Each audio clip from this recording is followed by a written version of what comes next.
મારું નામ છે એડવોકેટ હિરેલ જાની। જય શ્રી રામ। જય શ્રી રામ।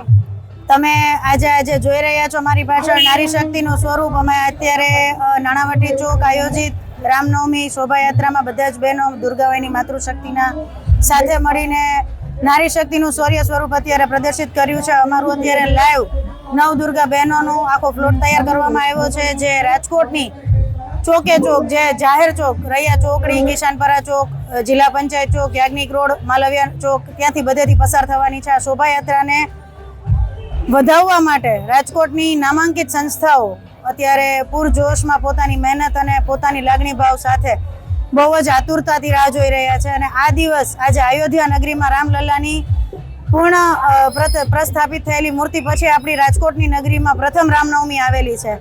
તો સૌ કોઈ જે રામ ભક્તોને પોતાના ગુરુ માને છે, પોતાના ભગવાન માને છે, આપણે જય શ્રી કૃષ્ણ, જય શ્રી રામ આપણા હૃદયમાં, આપણા લોહીમાં હોય છે। હિન્દુત્વ માટેનો એક જ શબ્દ બસ છે, જય શ્રી રામ, જે આજે પુરવાર થઈ જવા રહ્યો છે। આજે ખરેખર આખું રાજકોટ અયોધ્યા નગરી જેવું લાગી રહ્યું છે। જય શ્રી રામ।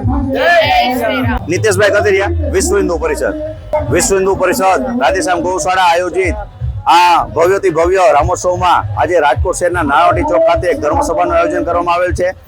આ ધર્મસભા પૂરી થવા તરત જ રાજકોટના રાજમાર્ગો ઉપર ભવ્યથી ભવ્ય શોભાયાત્રા નીકળવાની છે। ખાસ કરીને રાધેશ્યામ ગૌશાળા તરફથી નાણાવટી ચોક ખાતે રામ ભક્તો માટે 1100 કિલો મીઠાઈ અને 1100 કિલો ફરસાણની રામ ભક્તો માટે ખાસ વ્યવસ્થા કરવામાં આવેલ છે।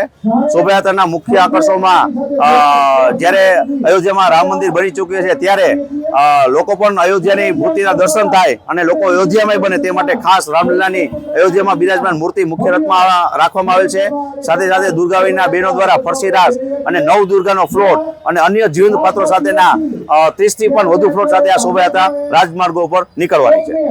ખાસ કરીને રાજકોટ શહેરના નાણાવટી ચોક ખાતે શરૂ થઈ રૈયા ચોકડી, કિસાનપરા ચોક, જિલ્લા પંચાયત ચોક, કોલસાબ ચોક, મોટી ટાંકી ચોક, ત્રિકોણબાગ, કરણસિંહજી બાલાજી હનુમાન મંદિર ચોક, ભૂપેન્દ્ર સ્વામિનારાયણ મંદિર, પેલેસ રોડ, કેનાલ રોડ, ભૂતખના ચોક, ગોંડલ રોડ અને રામજી મંદિર ખાતે બપોરે 12 વાગે મહાઆરતી બાદ આ યાત્રા પૂર્ણ થશે।